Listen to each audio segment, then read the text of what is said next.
तो इस ऑफिस के कई मायने हैं जो मैं चाहता हूं कि आपको बताऊं।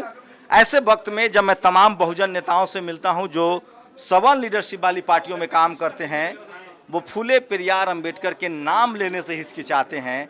अरे अपने देश के जो महापुरुष हैं उनका नाम लेना, उनको गर्व के साथ उनका सम्मान करना, उनके बताए हुए मार्ग पे चलना, इससे तो देश आगे बढ़ेगा। छुआछूत मुक्त भारत, जातिवाद मुक्त भारत, अन्याय मुक्त भारत, विषमता मुक्त भारत ना बना दे। जब तक सबके लिए सरकारी खर्चे पे अच्छी उचित इलाज और उचित अच्छी क्वालिटी एजुकेशन का इंतज़ाम ना हो जाए, तब तक हम अब चैन से नहीं बैठेंगे। अपना पूरा जीवन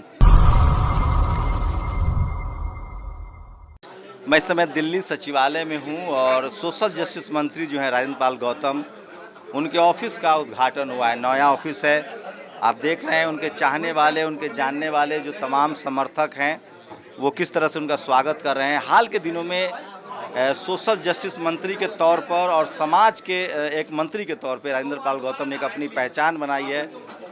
एक तरफ वो जहां मंत्री हैं उसकी जिम्मेदारी निभा रहे हैं, दूसरी तरफ वो जब से मिशन जय भीम चला रहे हैं जो बहुजनों के लिए बहुत ज़रूरी है, चलो बुद्ध की ओर, उसको लेकर भी समाज में काफ़ी जागरूकता आई है। तमाम देश के किसी भी मुद्दे पर, चाहे वो जातीय एट्रोसिटी का मामला हो, भेदभाव का मामला हो, रिजर्वेशन का मामला हो, उस पर वो अपनी आवाज़ बुलंद करते हैं, उठाते हैं। इससे उनकी लोकप्रियता बहुत बढ़ी है और नतीजा आप देख सकते हैं कि काफ़ी संख्या में लोग हैं, उनके चाहने वाले हैं, उनका स्वागत कर रहे हैं। ऑफिस जो है वो सोशल जस्टिस मंत्रालय का ये नया ऑफिस हुआ है।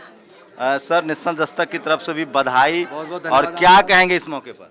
मैं सबसे पहले तो धन्यवाद करूंगा पूरे समाज का, और उससे पहले मैं समस्त देशवासियों को आज पेरियार ईवी रामास्वामी जी की जयंती है, तो मैं दुनिया के सभी न्यायप्रिय लोगों को, देश के सभी लोगों को शुभकामनाएं देता हूं उनकी जयंती पर।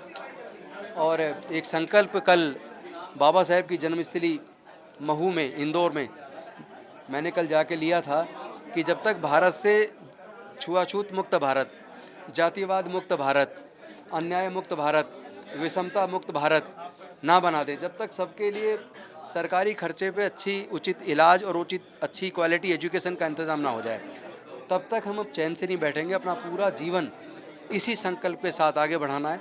तो एक संकल्प तो 2 साल पहले लिया था, बाबा साहब का जो इच्छा थी भारत को बौद्ध में बनाने की, उसको पूरा करना, और दूसरा संकल्प कल बाबा साहेब की जन्मस्थली पर लिया है।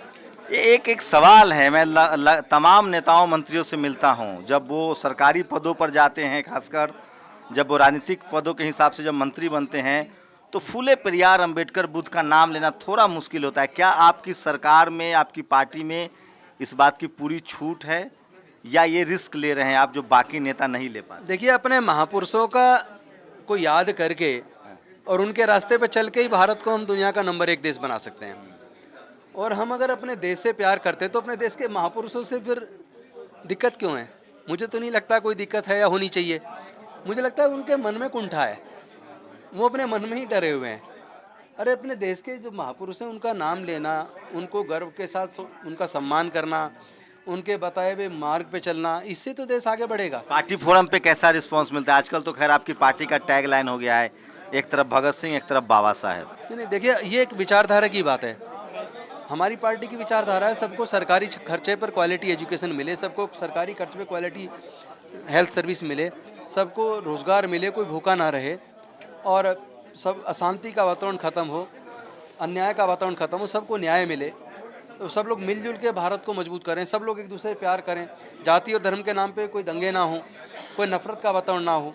और मैं समझता हूँ इस उद्देश्य को तो के लिए सभी को काम करना चाहिए। अरविंद केजरीवाल सरकारीकरण के पक्ष में है, सरकारी स्कूल, सरकारी बिल्कुल अस्पताल। बिल्कुल, वो चाहते हैं कि प्राइवेट होने से सब देश बर्बाद हो रहा है, देश को बिकने से बचाना है। आज जो केंद्र में सरकार है वो देश को बेच रही है, देश के सारे संसाधनों को बेच रही है, उसको बचाना है। नया ऑफिस तो मैं दिखाऊंगा अपने नज़रिए से, आप कुछ खास देश को बताना चाहेंगे? क्योंकि अब आप एक दिल्ली के मंत्री नहीं रह गए हैं, पूरे देश के बहुजन समाज की नज़र है, ग्लोबली आपको लोग पसंद करते हैं, वो देखते हैं, जानते हैं, चूँकि आप जिस तरह से इनिशिएट कर रहे हैं बहुजन समाज के लिए, फूले पेरियार अंबेडकर के आंदोलन के लिए, तो कोई खास ऐसी बात है जो इस ऑफिस के बारे में, जो नया दफ्तर आपको मिला है उसके बारे में बताना चाहिए? कि मैं चाहता हूँ कि ये मंत्रालय केवल सामाजिक न्याय का नाम का मंत्रालय ना हो, बल्कि इससे सामाजिक न्याय सुनिश्चित भी हो।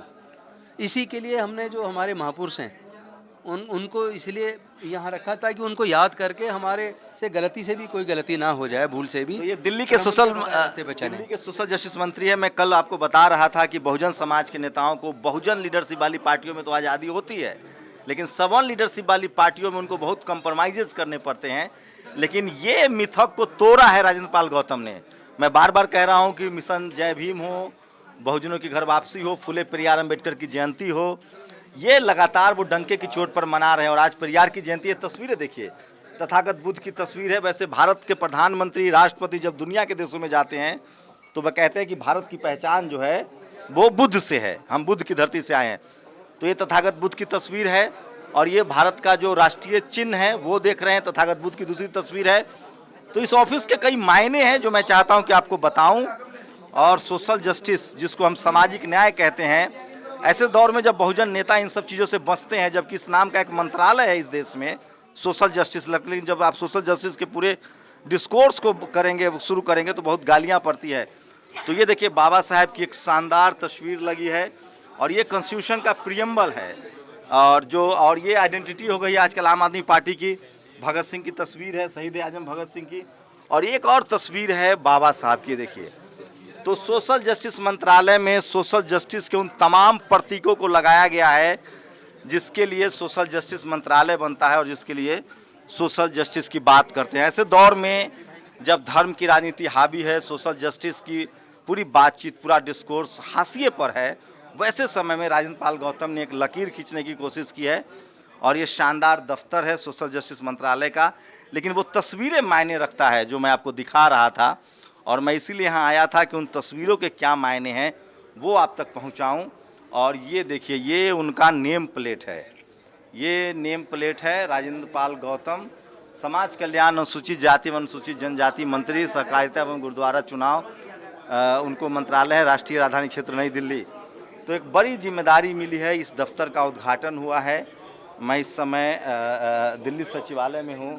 सोशल जस्टिस मंत्रालय का नया दफ्तर है और ये वो मीटिंग हॉल है जिसमें तमाम बहुजन समाज के लोगों को इनवाइट किया गया है।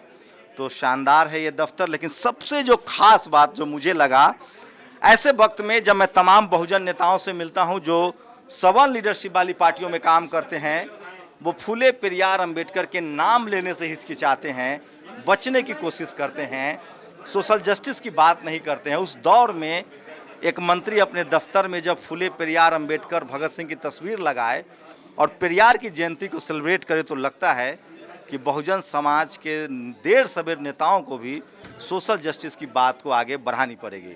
तो ये दिल्ली के सोशल जस्टिस मंत्री राजेंद्र पाल गौतम का नया दफ्तर था। पूरी बातचीत आपको सुनाई, दफ्तर दिखाया। आपको क्या लगता है? अभी हाल के दिनों में हेमंत सोरेन ने 27% रिजर्वेशन क्लेम किया है। मैं कांग्रेस के एक बड़े सवर्ण नेता से मिल रहा था, मैंने उनसे पूछा कि क्या धर्म की राजनीति का काट सोशल जस्टिस है? वो हिचकिचाते हैं वो लोग, लेकिन जो SC ST OBC माइनॉरिटी की लीडरशिप वाली पार्टियां हैं, उनके नेता हैं, उनको लगने लगा है कि अब समय आ गया है कि मंडल वर्सेस कमंडल, सोशल जस्टिस की बात को आगे बढ़ाना पड़ेगा।